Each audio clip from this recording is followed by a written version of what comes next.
I'm so pleased to bring you and introduce you to Stephanie Garcia.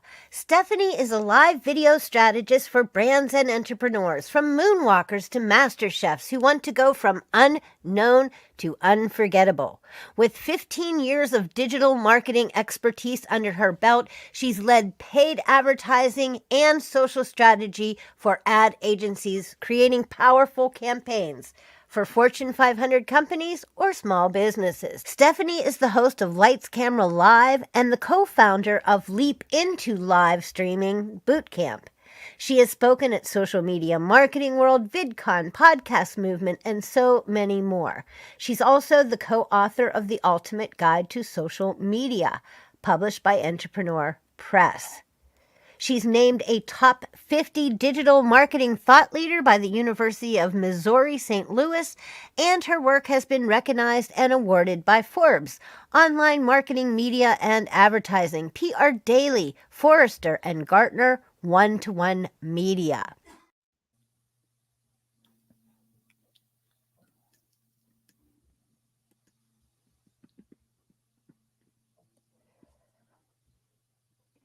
That's so cool. We love Stephanie. I think we have to remove this. Let's do that. Okay, there we are. Hello and welcome. I'm Sue Ann with Right Mix for Business, and today I'm so excited to bring you Stephanie Garcia to the Marketing Mirror. Stephanie is our special guest, and she has just, as of May 7th, just 2 days ago, released her second book with Eric Butow called The Ultimate Guide to Influencer Marketing.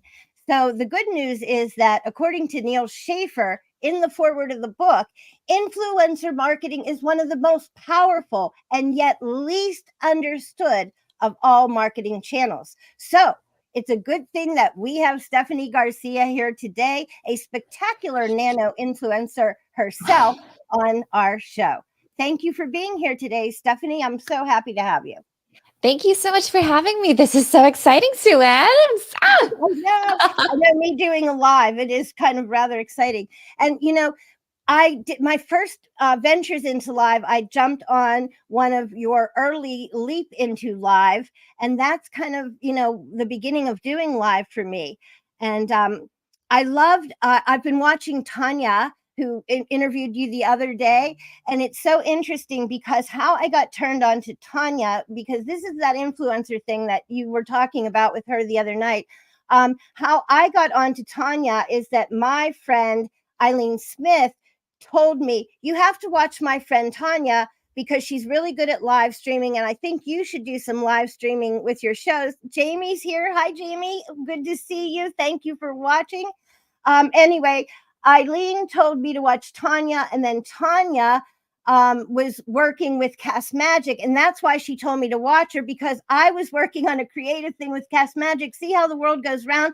Then I found out you were talking to Cast Magic, and so it's just like this great universe of digital friends. I love that. Yeah, the Tanya is absolutely amazing. Cast Magic is so much fun to use as well. I feel like it's like Ecamm Fam is definitely on a whole nother level. So it's nice to see that everyone is collaborating, learning from each other. I mean, that really is the power of influence, as far as like, once you find one person and you figure out who is in their circle, their sphere of influence, then you start going down this rabbit hole of like, well, who else do they know? And who else do they know?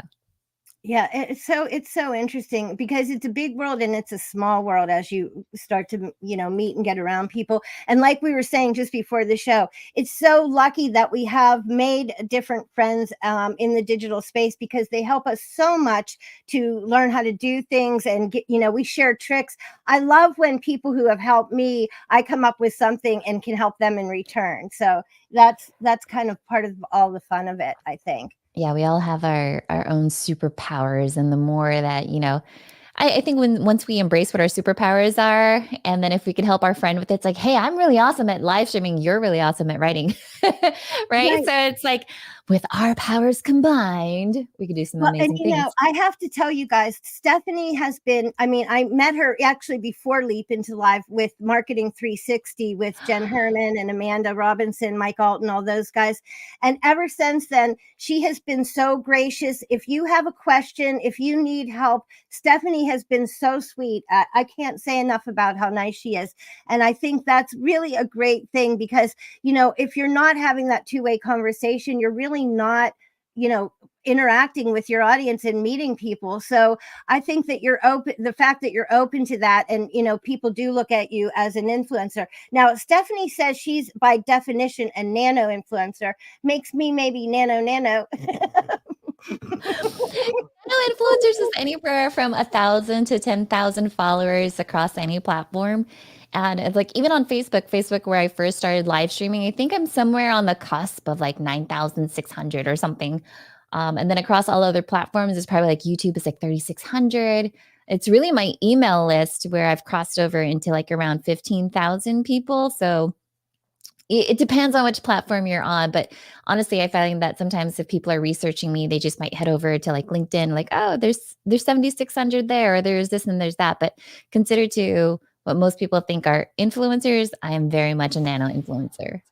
I love it. I mean, and that just goes to show you, because I've always thought of Stephanie sort of as an influencer anyway. And when she defines it, it's interesting how small an influencer can be, that there are nano influencers. I think in the book you give 4 different levels of influencers, if I'm not mistaken. Yes, there's definitely different levels of influencers.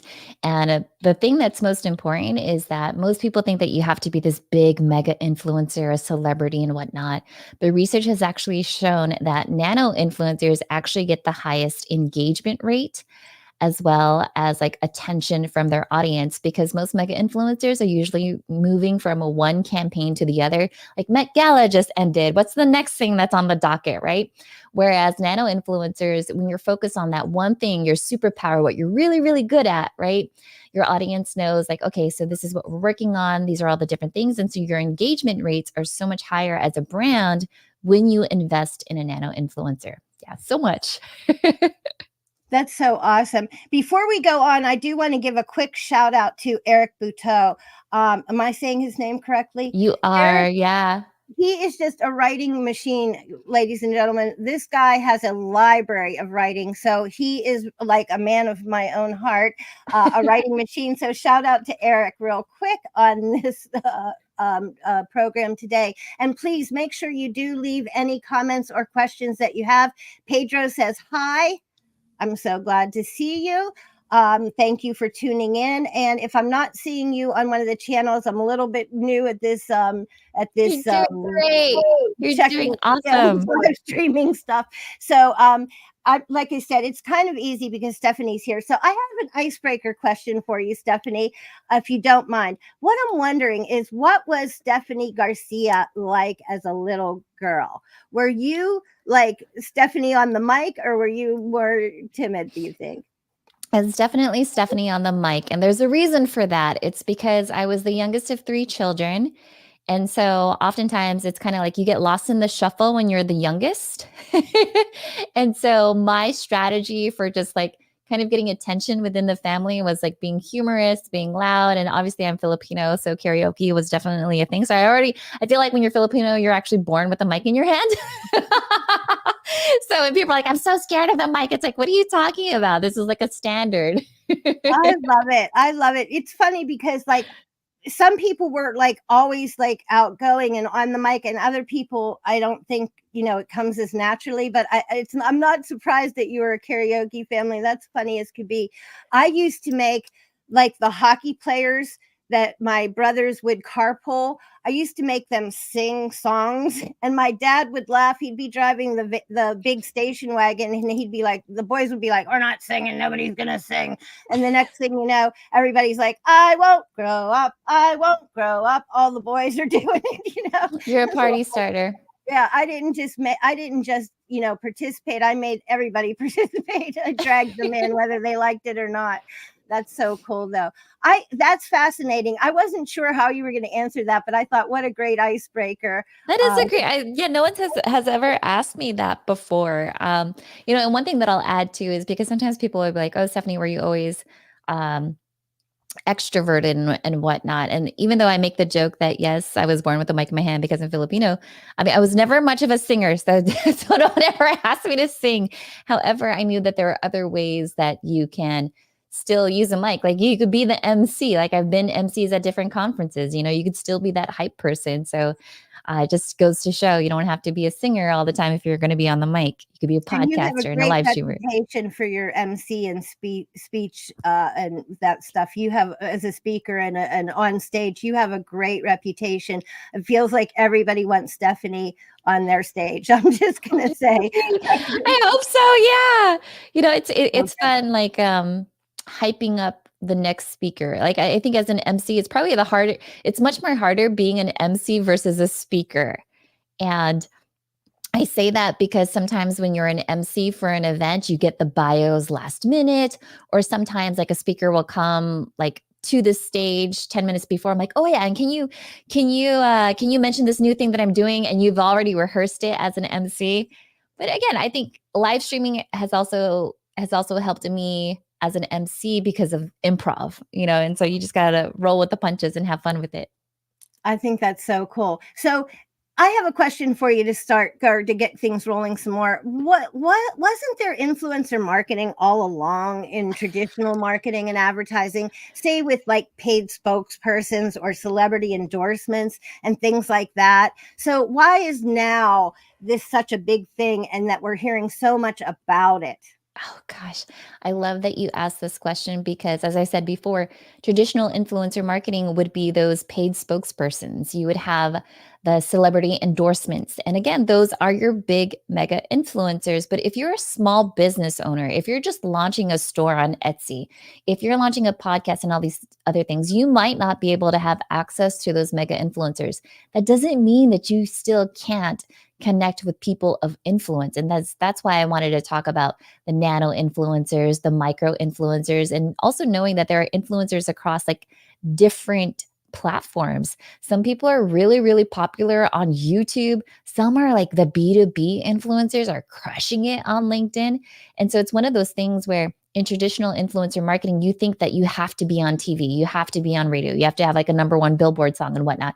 But no, in these days, when you think about influencer marketing, think of who actually has that direct connection and engagement with your target audience. So whether it's moms, college students, Gen Z, whatever it is, B2B, there are different influencers and not all of them are actually in the same database. Like some of these influencer marketing databases only focus on TikTokers, Instagram users, but there are those of us that are B2B content creators that are writing on LinkedIn and growing our audiences there. LinkedIn is something that I decided this year I'm going to pay a little bit of attention to because it feels like as a B2B writer, I often work with businesses. I should do more there. My popularity or where I've had the most success, believe it or not, in bringing in clients is through Twitter, and that's why I'm such a Twitter fan, because I actually get customers that way. And I know that's not the typical, but I think each platform is about how you work it and what you find there. I think that people make a mistake of jumping off platforms because of some, social political owner. Like, I don't care who the owner is. I just care what does that platform do for me and for my business. I think that's what I think is the most important thing of all. And so I think that, let me ask you this. This was a question that somebody else brought up with me too, to bring up to you, and it kind of fits right here. So what is the difference between having influence and being an influencer? And which is better and why? Oh, that's such a good question. Having influence, first of all, we all have influence. Meaning, if I were to go to a restaurant, am I being nice to the waiter that takes my order? Am I being nice to the person at the checkout counter, right? We all have influence on people. An influencer, in my mind, and the way that I perceive it, is an influencer is someone who is leveraging their influence to make an impact on people, whether it's a buying decision, whether it's a community movement, but they're leveraging their influence in a way that has an impact on the community and the niche that they're in. And yay, Eric is here. Yay, Eric. Germany is checking in. Hello. Hey, oh, I love this. Saeed is like, man, he is fast growing on my list of like #1 top fans. I'm just like everywhere I'm producing content, he's there. Yay. You have a knack of collecting fans, I must say, my dear. I love that about you. I think it's one of those things where when you're a live streamer, right? And when people show up for you and they comment and they engage with you, there's this really cool thing that happens between the live streamer and the audience is that like our happy brain chemicals come together, right? When neurons fire together, they wire together. And so when I see Saeed and when I see like Eric pop up, like all of a sudden it's like the stress goes away. I'm like, oh my God, my friends are here. I know, you know what? You helped me so much because I haven't done a live in a couple years, and I was really kind of nervous about it. But the truth is, you've made it. You said to me, we're just girlfriends having a chat. Let's just have a chat, and it took down my stress level like 100 degrees. So I appreciate that. But you know what, really, that's what it's all about. It's learning from each other and sharing with each other. And I love that too. I love interaction with other people. That's one of the reasons why some of my friends and colleagues have been urging me to do live more often, because you do get that direct interaction. And I talk to businesses that I work with as clients all the time about how marketing is a two-way street, and you really have to have that conversation with your clients and make them part of your marketing. That way you understand them better and you direct everything to them better. I love that. Yeah. This reminds me though, Stephanie, I'm going to throw another one out there. So live streaming, is it still the hot ticket for a way to conduct influencer campaigns? Is live streaming like in still, or is it out now that like it was so popular when with the pandemic? It seems like it's taken back a notch. And like my friend Lee Love always likes to say, you can have such a better production, you know, besides the live with editing and adding things. And, you know, I wonder if I'm making a mistake or if live is still relevant. No, I think it's really important to understand the differences between live streaming and pre-recorded content, right? So live streaming, I feel like when a lot of my friends jumped on it, a lot of my colleagues, my peers, it was like, oh, Facebook and all these different things, right? And everyone took a stab at it. But not everyone could stay consistent with actual live streaming, and not everyone had the commitment and the consistency to keep doing it. But I will say that yes, live streaming is still a thing. You go over to TikTok Live, you will see like these influencers that are absolutely crushing it. TikTok Live shopping is on a whole nother level. Like I feel like I feel like my wallet is just kind of like, are you going to open the app now? Because with live shopping, right, I still equate that to live streaming. Those are some of the best deals that you could get out there. And let's be honest, like Mother's Day is just around the corner. You're going to find some of the best deals on TikTok live shopping. Not only that though, but I find that as a public speaker, like if you want to get more clients, when clients see that you're confident on camera, clients are going to be confident that you could get them results. Like just earlier, you were talking about like, Stephanie, people love it like when you MC events. Or event organizers, they see me on camera. They're like, dang, can Stephanie actually like roll with the punches? Because let's be honest, live streaming is really improv. Now, pre-recorded content, I mean, that's awesome and that's amazing. And I love that too, because you could do all the different things. You could cut out, you know, the filler words and all of that other stuff. But there's something beautiful about live streaming in the sense that if you want to talk about a topic and you are an expert at it, and you could just do it on the fly, there's so much authenticity and transparency to that versus like, oh, let me go ahead and, you know, chat GPT a video script and then I'll record it and I'll put it out there and it's all fine and it's perfect. So it really depends on like what really resonates with your audience.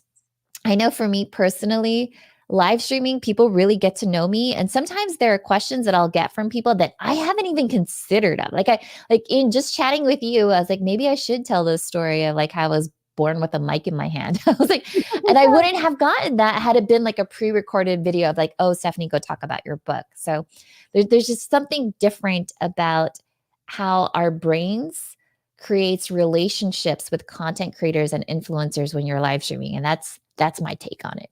I feel like the interactivity is a big thing, but then again, like when you're newer to it, like I am, I don't have the draw that you have. So I worry about like going live to no one. What do you say about that?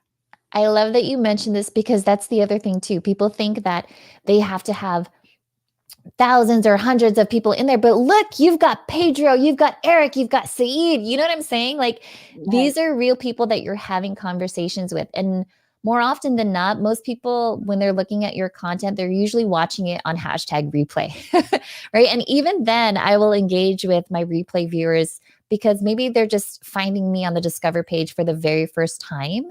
And they don't know that, hey, I go live consistently at this time. And that's an opportunity for you to really build that relationship. And we need to high five Saeed. See, so today I reached 1 million impressions for my content on LinkedIn over the past 365 days. So I'm now a nano influencer.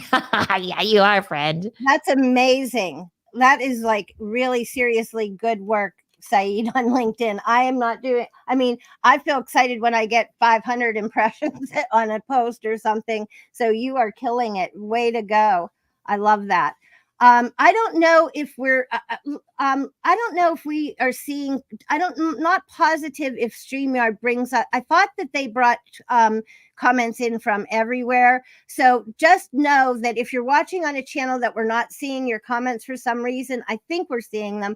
But if not, please still leave a comment, leave a question. If we can't get to it today on the live, I know me and I know Stephanie will both be hopping on to see what we can do to help if there's anything else. Now, the next important question concerning this influencer thing. So I love the fact that live streaming does give you that one-to-one engagement and conversation with people. And you pointed out so many good points about that. So there's still a place for that. But how important is it to find and select the right influencers for your particular product or service? And what kind of products and services use influencers the most and why? So the first question is, how important is it to find the right influencer? Is that right? Yeah, that's it. Okay. I think it's absolutely important for you to find the right influencer that aligns with your brand values.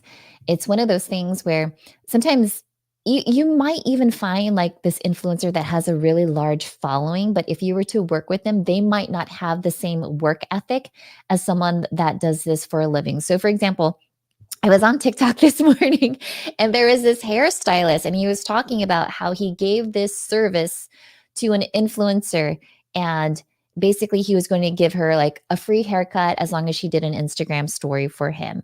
And then she tapped him back and said, well, I need to get a color done as well. He's like, okay, well, I'll do that, again, in exchange for you to do a story for me because he's a small business owner.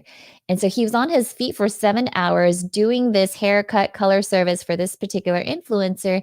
And he was expecting and he was hoping, that she was going to tie herself to the agreement in that she would deliver a story. Well, a month passes by and he's reaching out to her and he's like, well, hey, what happened? We had this agreement, this arrangement, and then all of a sudden she ghosts him. And you could imagine as a small business owner, right? It's like, hey, this was time out of my day, time out of my family. This was me 7 hours on my feet, giving you a $350 service. I don't see it. And so he actually went on TikTok and he shared his story to other small business owners to kind of warn them like, hey, if you're going to work with an influencer, these are the things that you should be aware of. And I think that's another thing that small business owners should be aware of is that yes, you could have influencers with large followings, but do they have the work ethic? So I think it's really important for you to find the right influencer that shares the same work ethic, communicates in a timely fashion, right? Aligns with your brand values, because sometimes we've seen influencers kind of fall flat where all of a sudden their views don't align with your company values. And as a result, your customers, your audience might come back to you and say like, hey, why are you supporting this person? Because blah, blah, blah, blah, blah. And so I think if you do your due diligence, that's going to be super important. And shout out to Erica Bates. See, it's so funny because I could see her YouTube name, but I'm like, I know who that is. Oh, cool. I love that. You know what? That just goes to show how well you know your audience. You know the name behind Yeah, and I the saw Neal pop up too. Neal, Like, he's so thank you, nice. I like Sam. him. Yes, I've run into him. I just started following his YouTube channel. Hi, Neal. So thank you so much for joining us today. Um, so it's interesting that you should say about finding the right influencer from the agency or business side, and how important that is, that the influencer is on time and reliable, and takes it as a business. But I've heard some rumblings on the flip side of that from influencers that um, brands expect them to do things that they're not really willing to do. Like Yeah. they don't want to put words. Like I personally know someone who has, like, literally, honestly, truly has 2 million downloads of her videos, but she blows off brands and sponsors all the time Yep. because she's not going to allow them to tell her what to do on video or what kinds of content to generate. She doesn't want them to have too much control of her, which is partly why we trust and believe in influencers, because they should have some kind of a trust factor and honesty and all those things. What have you heard grumblings, or are there cases where brands take advantage of influencers? Oh, of course. Of course. And this is why, like, Eric and I, we dedicated a whole entire chapter about, when you're working with influencers, especially content creators, it's a collaborative partnership, right? Again, going back to the days where you used to have paid endorsements. If I was a celebrity, you would hand me a script and I would stand in front of the camera and I would just deliver that script.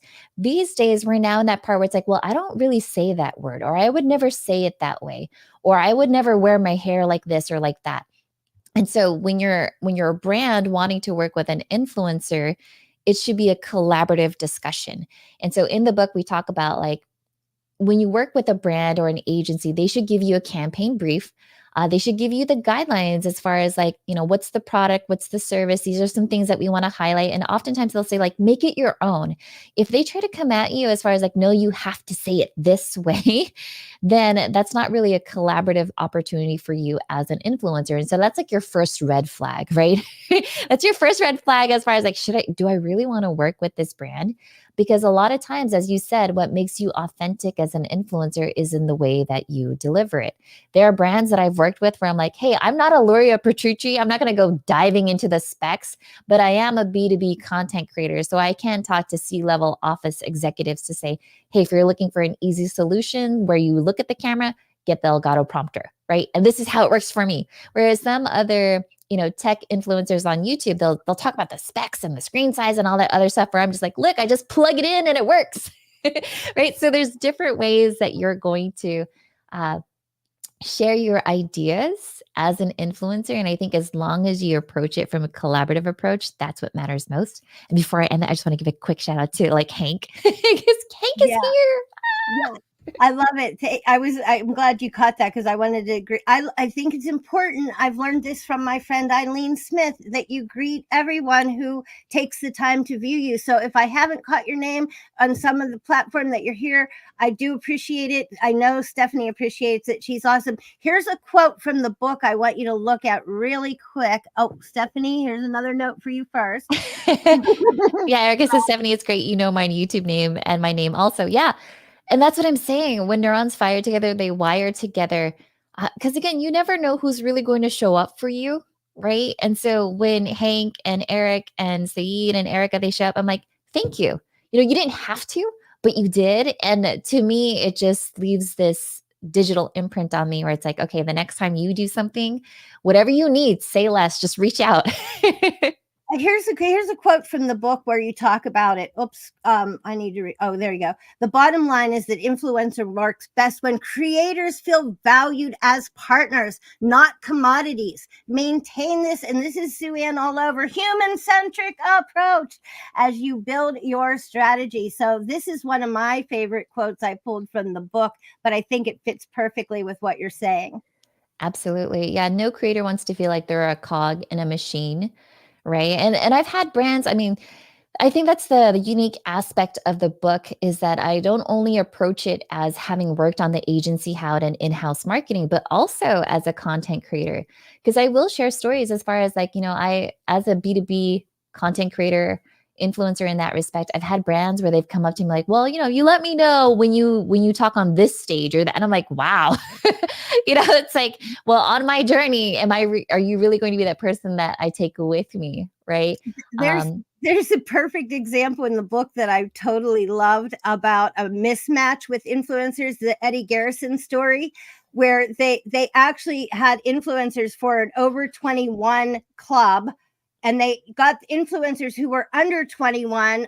Anyone see a problem already before you read or hear the story? That was a really awesome story about a complete mismatch and how important this topic of pairing the proper influencer with your product or service it matters. Yeah. How about, have you run into an occasion of any like odd influencers, like say pet influencers? Because you sure see a lot of pet channels that are blowing up. Sue-Ann, I feel like you're in my house, because literally it was like last night I was having dinner with my daughter and we were watching like her favorite YouTubers. Preston Plays, it has like his whole family on there and whatnot. And then I forget her name, but he has like the sister who is now married, is pregnant, and she has 2 dogs, but now that has their own spinoff of 2 dogs on YouTube. And I think it's just so cool. Like I've seen some ways that brands have inserted themselves into that specific show where she's like, my dog wanted me to order these top 10 things on Amazon. I was like, that's such a good placement. I was like, that's so creative. And then she did another one for Temu, and I was like, wow, like, God, so smart. Pet influencers, they're on a whole nother level. I think that's so cool. I just had to throw that out there because I feel like I see that going. And I want to give a shout out to Cat Gizmos, which is a pet channel that I personally, as a feline lover, love. And so I want to tell you to go watch Cat Gizmos and find out all kinds of interesting facts and information about cats that my friend is producing. And it's just really good. Also, Hank says that he thinks this could be a good book to read, even if you're not really quite yet an influencer. And I can't agree with you more, Hank, because that's the beauty of this book. Not only does it give you like the whole outline of a client brief and how you should approach from the agency or business side, but it also gives you all the tips that you need to know from the wannabe or am an influencer side, things to be aware of and things to watch on both sides of the coin. And I think that's one of the beauties of the book. It's really comprehensive, guys. Sue-Ann, this is like my favorite interview. You're the best. Oh, thank you so much. So if we talk about finding the right influencers, then we do also need to think about selecting them in tandem, you mentioned earlier, with the right platform. So which are the top influencer platforms in your opinion? Are there certain platforms that are like killing it, smoking it with influencer marketing, or what do you think? Yeah, I'll definitely say that Instagram is definitely the number one channel that most brands are looking at when partnering with influencers. The other one would obviously be YouTube. And then now we're seeing TikTok definitely on the rise as well.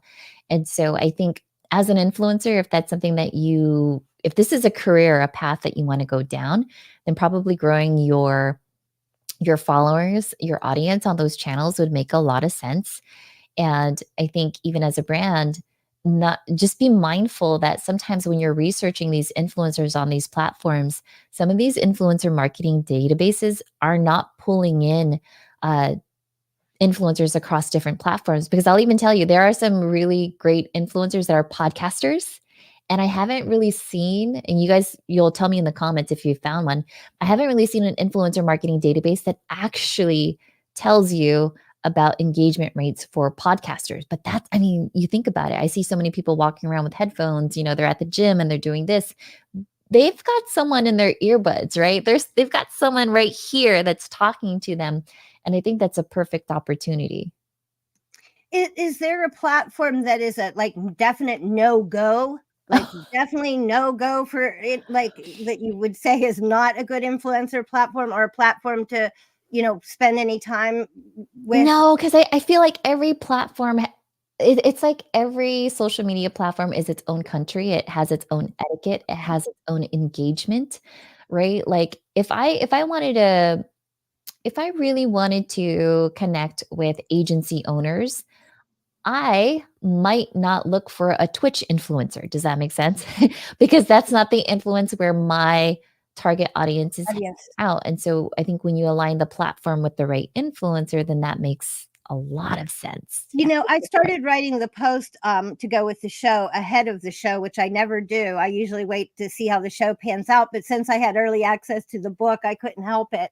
And that's one of the things that I kind of was noting is that the influencer will help you with reaching a particular target market, because if you do pair that right influencer, you will have access to what their market who really is a fit already. So you've actually honed in on a like more direct target market in that respect, if you pair up properly with that influencer, because their target market is your target market. So you've, like hit the target better, I guess is the way to say it. Hit the target better. Yeah. Hey, You know, hey, and take a question when we're done here. Yeah. if I could add one more thing to it too is, let's say Hank, for example, if you want to be an influencer and whatnot, I'm not saying that you only have to grow your audience across these platforms. In fact, honestly, you don't have to if you are building your email list and your own community. So in this time frame, influencer marketing, we're seeing like these content creators building their own communities where they're not being suppressed by algorithms. So you'll see communities crop up on Discord or on Heartbeat or Mighty Networks or Circle Dot, right? There's so Yes. many different There's so many. things. Yeah. And so I think even as an influencer, we've talked a lot about like having your media kit and showing your different followers across platforms. But definitely, if you have your own community and your own email list, that's a really great way for you to pitch that out to the different brands and agencies. Except for that. You're right, and welcome to my friend Michelle, Classy Business Writing Tips. Yeah. He has a question too. Let's see if is that a question? What are some ways someone can introduce themselves as an influencer? Like, how do you break into that? That's a great question, Michelle. Thank you for showing up today, and thank you for a great question. Yes, thank you. Thank you so much for asking that. So, one of the things that I do is when I'm scrolling through Instagram, if I'm ever served an ad, right? Like there's this one like mushroom coffee that, that keeps popping up on my feed. Obviously, I'm their target audience, right?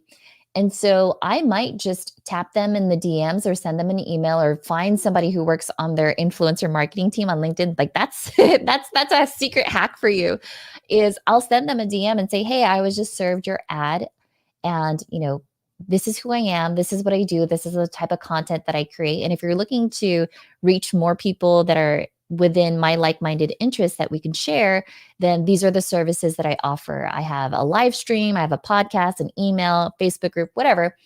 And then sometimes that like gives them like, "Oh, wow, I never thought of that before." And so oftentimes I like to tell people that closed mouths don't get fed. So you also have to pitch yourself out there as an influencer. And then I think that's one of the best ways for you to win those brand deals if that's what you want to go after. Since that came up, I'm going to jump ahead to a question that somebody actually gave me ahead of time for you, because it fits the same question that Neal, I think it was Neal just had, or maybe it was Michelle. Anyway, she said to ask Stephanie, please, if there are any tips for influencers who need to create a media kit to send to brands. So what are some of the things you would include in that media kit, especially if you don't have a large following yet?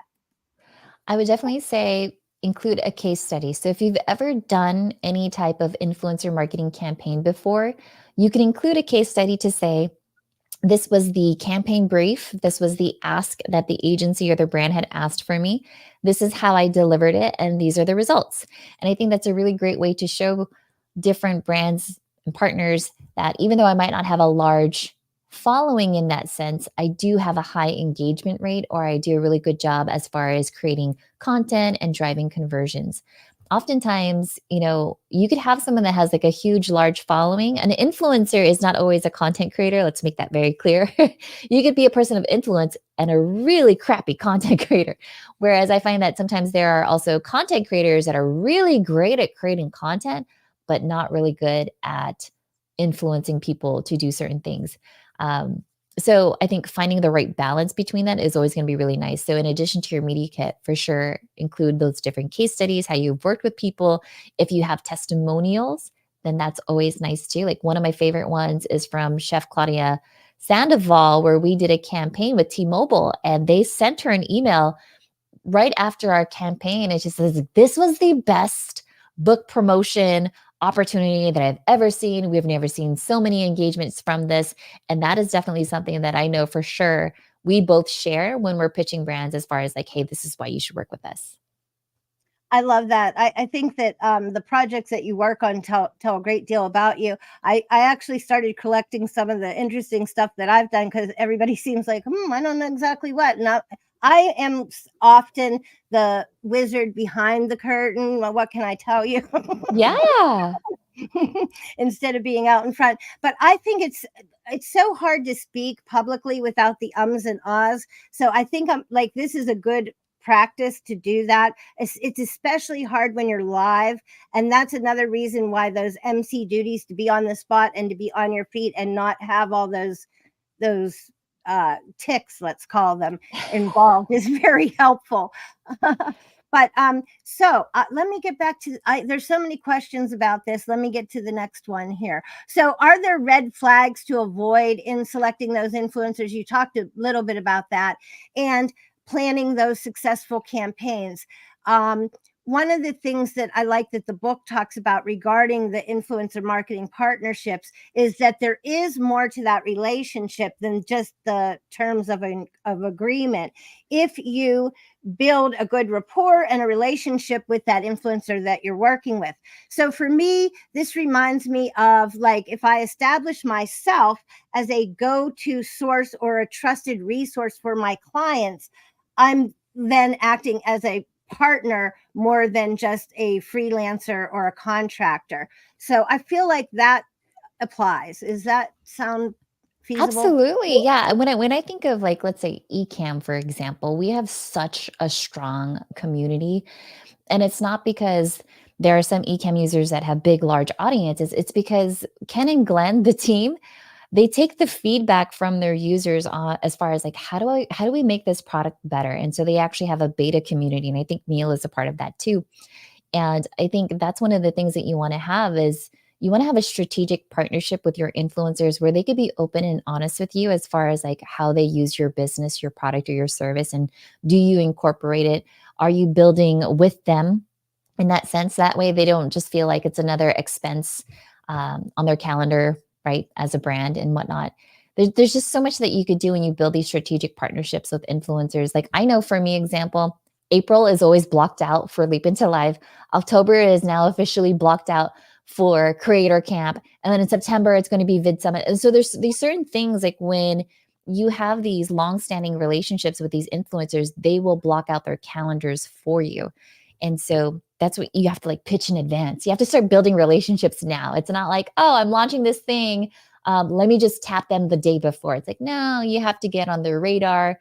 You have to get to know them, build that rapport, and then go about it that way. It's I find the whole subject matter to be so interesting.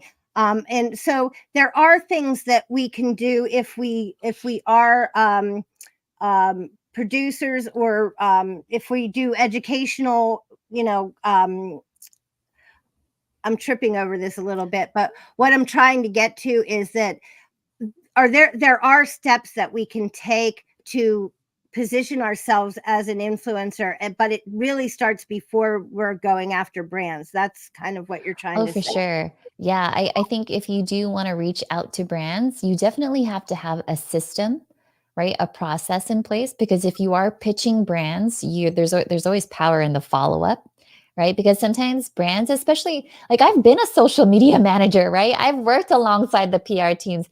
I know how busy the office gets and how our emails get flooded with certain things. And I think if you want to be an influencer and make this like your full-time thing, you have to be persistent. You have to be persistent. You have to build these relationships. And So it's sometimes, not necessarily an inbound marketing thing. It's not like wait and let them come to no, you. God, no, don't wait. Yeah, Yeah, because it seems like I mean, I know some people, of course, they've made their name, I guess, as an influencer. That it seems like they're always getting pitched by brands. Brands are always coming to them and throwing stuff at them and asking them to do that. And it comes to them. But I think for most of us, it's a whole different thing. It's about curating yourself into that influencer role, and then maybe having some kind of media kit, even if you don't have all the evidence that, say, a bigger influencer would have. You still need to like strategically create one in a way that shows you in the best light. absolutely. Yeah. And I think even as an influencer, not just the platforms themselves, if you build your community and you build your email list and you focus on if someone were to Google your name right now, what shows up, right? You have influence in that sense. And so if I were to Google Stephanie Garcia, I'll definitely see this in the YouTube search results. You get what I'm saying? So Yes. there's a lot of things on how you can build your influence online that's not just Instagram, TikTok, LinkedIn, and all. Yeah. Cat Gizmos has a question that belongs right in the same thing. So if you're trying to get attention from influencers, would you tag potential brands that you want to work with when you're doing a video? Or say, like I do it when I mention somebody, because I'm really good at talking about things I learn off of other people. So I want them to see that I'm sharing their knowledge. So that might be a case of tagging them. Or Yeah, would I you mean, have that's how you got on my radar. I remember like you're on Twitter. And so I was like, hey, Sue-Ann found me on Twitter. And I always thought it was the coolest things because then I would see like your write-ups and I was like, wow, she does like a really good job. She's very thorough. And so what I would say, Cat Gizmos, is yes, you can go ahead and you could tag a brand on social media. However, if you want that to evolve into a strategic business relationship, add more to it. Sometimes you just have to be 1% better than everyone else out there. And so sometimes I will tag them. I'll even send them a DM and say, hey, oh my gosh, I love the ObsBot. It's absolutely amazing. I created this cool video. And I've had social media managers who, they're sitting at their desk and they're stressed out because they don't have new content. And they're like, oh my gosh, can I repost this? They're like, of course you can repost this. P.S. By the way, I'm going to do an office tour of da-da-da. And now you've created this like, oh my gosh, I create content for you. You give me free gear or we have some type of working relationship. Now it goes beyond just like, oh, let me just tag you for attention, right? But let's work together. As Cat Gizmo said, that's great advice. I think I love all the comments that are coming in. If you have further questions for Stephanie or myself, please be sure to hit us up on any of the platforms. We'll be sure to get back to you. We appreciate you paying attention, and it's been so interesting to learn more about the book. Let's see, I think I have another quote that I thought was really good from the book. Let me see if I can find it. Oh, this is about the campaign briefs, and how let me get rid of that banner real quick. Oh, thank you. So the campaign brief set the stage for a truly impactful influencer marketing by providing a detailed roadmap for the collaboration. And I just want to let you guys know that Stephanie and Eric actually have given you templates on all of this stuff. So you can actually get a step-by-step templated guide for how should the emails go, what should all is in the campaign brief. What do you need to create an influencer advertising campaign? It's just so like you guys, this book has all the answers. It's really I started to write the post as I said about it, and I think what I said was that here, let me just tell you, Stephanie. I said that there's a lot to unpack in this book, but as a resource and a reference on the topic, this book is as comprehensive a blueprint as I have ever seen in a book, making the word guide seem minimal for the treasures you'll discover.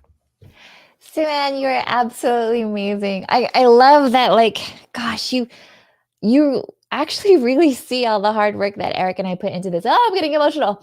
Oh, Because so we really wanted it to be this resource for you, beginning, middle, and end. And we really wanted you to, like, as a small business, to stay away from the fake influencers. And this is how you smoke out the fake influencers. And if you really want to have like a successful campaign, we give you everything. We give you the templates. We give you like the guide as far as how to research them, how to find them and figure out their engagement rates, how to figure out even how much to pay them, right?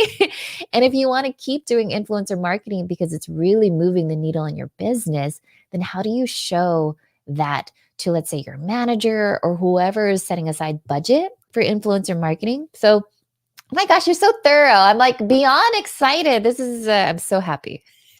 I'm so glad. I'm really impressed with the book. I wasn't sure what to expect, and when you said, "Hey, you want to take an early peek," I'm like, "Yes, definitely." But I am a writing like Eric. I'm a writing horse, so I've already like I said, I was so excited about everything that's in there that I started the post before the interview, which I rarely ever do. But I really think that people don't understand this. Neal in the foreword had a really important message in that people don't understand influencer marketing. And you talk about influencer marketing can start as simply as affiliate marketing. Yeah. And unwrapping and showing products, and there's so many ways, talking about a software that you use. These can all be little inroads towards influencer marketing and partnering with the business to help amplify their message, their product, their service. Suran, you are the best interviewer ever. Like, I think if there are any other authors that are out there, literally, I've not had anyone do as much due diligence as Sue Ann. I'm just completely wow. Just wow. The questions, the preparation, I'm just mind blown. Like, wow. Well, I am so excited that you think so, because I did take it very seriously that I want to promote this book and help you. You've helped me over many years with much education on many topics, and I really appreciate that about you. I think that if you want to learn more about influencer marketing, one of the things you might want to concentrate a little bit on, I could be wrong, you correct me if I am, I think social media and gaining a good handle on your social media game is part of finding that influence, because people start to recognize you, trust you, know you, realize that you're authentic, like I am here being with you. I think those things are so important. I think there may be a new comment here. Let's see. I think it's Eileen too. Yeah. Oh, Hank. Hank didn't get his copy yet. Get on that, Hank. Come on, Get Hank. on that. Get that copy. What did Miss Eileen say? I love her. Hi, Stephanie. Hi, Sue Ann. Hi, Miss Eileen. We love her. She's Yeah, so Eileen's good. amazing too. I've seen just She's a connector. Yeah, she's a natural. We learn so much from each other. It's beautiful. I think so too. Oh, something else is coming in from Neal. Just bought the book. Thank you. See, we're selling it live. This is like influencer marketing happening in real time. Because you're so amazing. I love all these questions. I wanted to tell you I sold a book because I actually got a message on one of my socials earlier today that they were so glad that I mentioned it. That thing I put in LinkedIn about some of the topics covered. I think I have a banner for that. Listen, guys, these are just some of the topics covered in this book. But somebody saw this and bought the book earlier today after they saw this. So I was like, yes, I'm helping. This is so cool. Thank you. Yeah, we definitely put a lot into the book. Just consider it like a crash course, right? Yes. I mean, even And after it has all the frameworks in there for you. Like you can literally pull out those frameworks and go through it and get a really, like I keep saying, comprehensive guide to how happens. And it works, like I said, too, from either side of the table. So you can be the little guy like me, the nano, just building up maybe to having a sponsor or brand that would be interested in you. Or you can be like Stephanie, a real nano who already has some of that sponsorship, spokesmanship, MC duties, like people already know her. Then you can go up the tier to higher and higher. to where you have like a shack or you're, you're big celebrity influencers. But really, it's a matter of, I think it's a matter of getting the person who connects with people. And those people in the best case scenario will be your actual audience.